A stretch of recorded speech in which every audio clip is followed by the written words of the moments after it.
నమస్తే NCN news కి స్వాగతం. నా పేరు హరిప్రియ. ముందుగా బులెటిన్ లో హెడ్లైన్స్.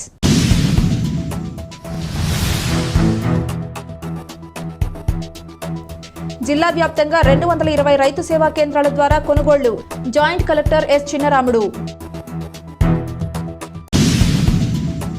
ప్రస్తుత 2024-25 ఖరీఫ్ సీజన్లో ధాన్యం కొనుగోలు చేసేందుకు జిల్లా వ్యాప్తంగా 220 కొనుగోలు కేంద్రాలను ఏర్పాటు చేయడం జరిగిందని జిల్లా జాయింట్ కలెక్టర్ ఎస్ చిన్నరాముడు తెలియజేశారు. శుక్రవారం రాజమహేంద్రవరంలోని శ్రీ వెంకటేశ్వర ఆనం కళాకేంద్రంలో రాజమహేంద్రవరం డివిజన్ పరిధి ఖరీఫ్ ధాన్యం కొనుగోలు చేసేందుకు సాంకేతిక శిక్షణ అవగాహన సదస్సుకు ముఖ్య అతిథిగా జేసీ చిన్నరాముడు పాల్గొన్నారు.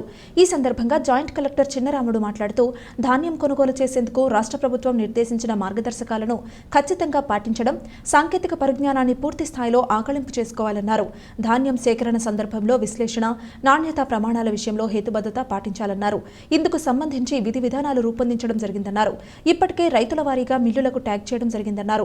ఈ పంట నమోదు చేసినట్లు, అందుకు అనుగుణంగా ఈ క్రాప్ బుకింగ్ చేపట్టనున్నట్లు జేసీ చిన్నరాముడు తెలిపారు. ఈ శిక్షణ అవగాహన కార్యక్రమంలో జిల్లా సహకార అధికారి ఆర్ శ్రీరాములు నాయుడు, జిల్లా పౌర సరఫరాల మేనేజర్ టి రాధిక, ఇన్ఛార్జ్ జిల్లా పౌర సరఫరాల అధికారి ఎం నాగాంజనేయులు, జిల్లా వ్యవసాయ అధికారి ఎస్ మాధవరావు, మండల స్థాయి అధికారులు, మండల గ్రామ వ్యవసాయ, పౌర సరఫరాల, రెవెన్యూ అధికారులు, సిబ్బంది తదితరులు పాల్గొన్నారు.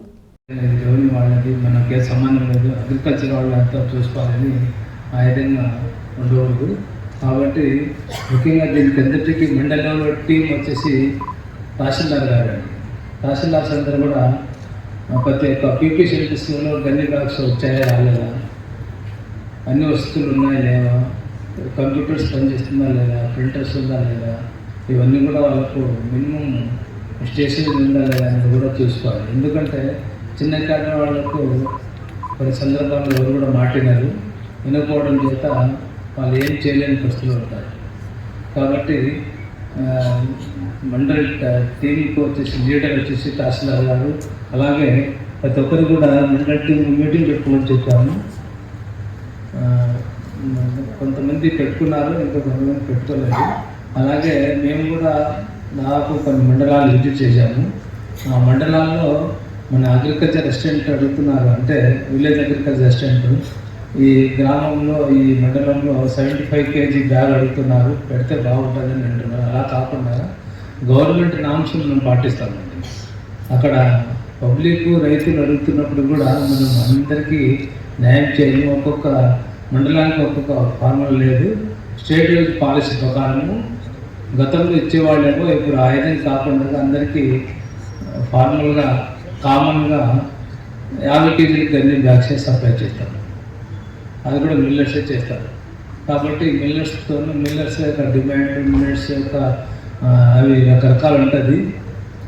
రైతులు కూడా రకరకాలు చెప్తారు. అన్నీ మనం చాలా ఓపికతో సహనంతో వినాలి. ఫస్ట్ వినడం నేర్చుకోవాలి. ఒక ప్రభుత్వ ఉద్యోగి అంటే వినడం నేర్చుకోవాలి. మనం ఎంత వింటే అంత న్యాయం పెరుగుతుంది, మనం అంత మంచి ఆఫీసర్ అవుతాం. ఎవరైతే ఆయన చెప్పింది వినకుండా నీవేందే నాకు చెప్పేది, నేనే ఆఫీసర్, నేను చెప్పింది నీ విను, నేను చెప్పినట్టు చేయాలంటే వాడు చేయదు, వాళ్ళకి అంత ఇది ఉండదు. కాబట్టి మిల్లర్స్ కానీ, రైతులు కానీ, ఇంకా వేరే లబ్ధిదారులు మండలంలో కానీ గ్రామంలో కానీ ఎవరైనా లబ్ధిదారులు వచ్చినా కూడా, సోషల్ వెల్ఫేర్ స్కీమ్ సంబంధించి వచ్చినా కూడా బాగా వినండి. విన్న తర్వాత మనం చేసేదైతే చేయాలి. చేయండి మన లెవెల్లో లేని ఉంటే నెక్స్ట్ అతను తెలిసి తెలియక మన దగ్గరికి వస్తే ఏ డిపార్ట్మెంట్ ఉందో ఆ డిపార్ట్మెంట్ పంపించి భాగం చేయాలి. అలాగే ఇప్పుడు మనం పాడి ప్రభుత్వం సంబంధించి ఈ రైతు పండించిన రైతు దాదాపుగా మనం మోసం చేయడానికి చూస్తారు. మోసపోయినాడు గొప్పనా, మోసం చేసినవాడు గొప్పడా అంటే మోసం చేసినవాడే గొప్ప. పనికిరానుడు అని చెప్పారు. అసలు ఇది పనికిరాదే, ఒడ్లు పనికిరావు, తీసుకోకపోని చెప్పారు. నీవు పనికిరావు అన్న మాట అంటావా? ఆ మాట అనడం తప్పు కదా. అసలు ఎలా అన్నావని ఆ పొయ్యి నుండి తీసుకుని ఆడుకోబట్టి ధర్నా చేసి దేనికి రద్దు చేసి అప్పటికి మన మీడియా వాళ్ళు మన వాళ్ళు ఇప్పుడు ఉన్న రోజుల్లో సోషల్ మీడియా బాగా డెవలప్ అయిపోయింది. ఎవరో ఒక మనం తెచ్చి తెలియక సెల్లులో రికార్డ్ చేస్తూ ఉంటారు. మనం ఏమైతే చెప్పామో ఆ మాట హైలైట్ చేసేది. అది అన్ని టీవీ ఛానల్లో పోతుంది, పేపర్లో వస్తుంది. లేని కొన్ని రప్స్ అయిపోయి వాళ్ళని సస్పెండ్ చేయడమా, లేకపోతే జిల్లా యంత్రాంగం మొత్తం ఫెయిల్యూర్ ఉంది. అప్పుడు ఎక్కడున్నా మేము ఎక్కడో ఏదో పీపీ సెంటర్లో చూస్తూ ఉంటాం. అక్కడి నుంచి ఫస్ట్ మన సైడ్ నుంచి మనం అంతా పనులు ఉంటాం కదా, మనకేం తెలియదు. మన మిత్రుల్లో కొందరు టీవీ చూస్తుంటారు, వాళ్ళు బాగా అదృష్టవంతులు. ఎందుకంటే ఇప్పుడు టీవీ చూస్తుంటారు వాళ్ళు.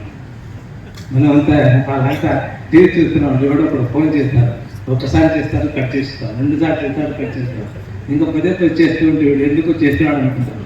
లేకపోతే మన బంధువులు ఎవరో ఒకరు చేస్తారు. ప్రతి ఒక్కరికి ఒకరు ప్రాణమిత్రుడు, ఒకడు హృదయంలో నిండిన వ్యక్తి ఎవడో ఒకడు ఉంటాడు. ఫ్రెండో మిత్రులో ఎవరో బంధువులు ఎవరో ఒకరు ఉండే ఉంటారు. అతను ఫోన్ చేస్తే ఒకడు ఖచ్చితంగా ఫోన్ ఎత్తాల్సిందే. అందుకు కాబట్టి ఆ ఫోన్ వచ్చిన వెంటనే అప్పుదారుడు, బ్యాంకుడు ఎవడో ఒకడు చేస్తాడు. అతను ఫోన్ వస్తే ఎంత మీటింగ్ ఉన్నా ఏమున్నా కూడా ఫోన్ ఎత్తాల్సిందే. ఫోన్ చేసి ఇమ్మీడియట్గా నీ గురించి టీవీలో అనౌన్స్ చేస్తున్నారు, మీరు కాడి పొక్కుకుండా అంత ఫెయిల్ అంటే మీ జిల్లాలో చాలా రప్సలు చేస్తున్నారంటే అప్పుడు ఎక్కడ ఏం పని పోతే చిన్న ఇష్యూ ఉంటుంది. ఆ చిన్న ఇష్యూ పెద్దది అయిపోయింది.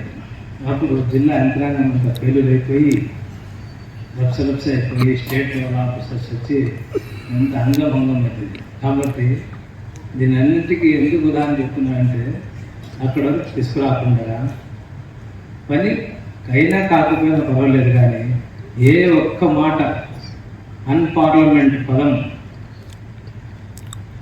మాత్రం వాడకండి. మౌనంగానే ఉండండి. కోపం వస్తే అన్నింటి అక్కడ పెట్టేసి, అంటే మీ విధాలేమో కానీ నా ఒపీనియన్ చెప్తాను. నాకు చాలా సాధ్యమైన వరకు చెప్తాను, వింటాను విన్న తర్వాత సాధ్యమైన వరకు చెప్తాను. వినని వాడుగానే ఉంటే మనం కూడా కోపం వస్తుంది. కోపం వచ్చినప్పుడు ఏం చేస్తామంటే, సరే ఒక నిమిషం ఉండండి అని పోయి మన యాంట్రీలు ఉంటాయి కదా, వానికి తిట్టాల్సిన పదాలు అన్నీ యాంట్రీలు తిట్టేసి ఫ్రెష్గా మొక్కలు కడుక్కొని మళ్ళీ ప్రశాంతంగా కూర్చుంటారు. మీరు కూడా ఆ పని చేయండి. ఎవరెవరు తిట్టాలి కదా కోపం వచ్చినప్పుడు, మనం అతన్ని ఎదుటి ఉన్న వ్యక్తిని తిట్టామనుకోండి, వాడు ముందు రివర్స్ అయిపోతుంది. నేను చెప్పిన ఇష్యూస్ అన్నీ వచ్చేస్తుంది. అలా కాకుండా ప్రశాంతంగా బయట దూరంగా పోయి తిట్టండి. అర్థమైనా? ఆ టిక్స్ చెప్తున్నాము. ఇంకా ఎవరైనా రెగ్యులర్గా ఒక వ్యక్తి మనము ఆఫీస్లో పదే సతాయించే వ్యక్తి ఒకరు ఎవరో వస్తూనే ఉంటాడు. వచ్చినప్పుడు ఆయన అంత దూరంలో వస్తున్నాడు అనేదని తెలిసి ఫోన్ కొట్టుకునే మన ఫోన్లు వచ్చాయి. ఈ ఫోన్ కొట్టుకుని సీరియస్గా మాట్లాడడం చేయడం చేయాలి. వాడు సీరియస్గా రాలనుకోని అది పారిపోతాడు. ఇటువంటి కొన్ని ట్రిక్స్ మనం నేర్చుకోవాలి. అంటే మీకు చెప్తున్నాము, అనుభవంతో చెప్తున్నాము, మీరు కూడా నేర్చుకోవాలి. ఎందుకంటే మీరంతా యూత్ పిల్లలు కాబట్టి చెప్తున్నాము.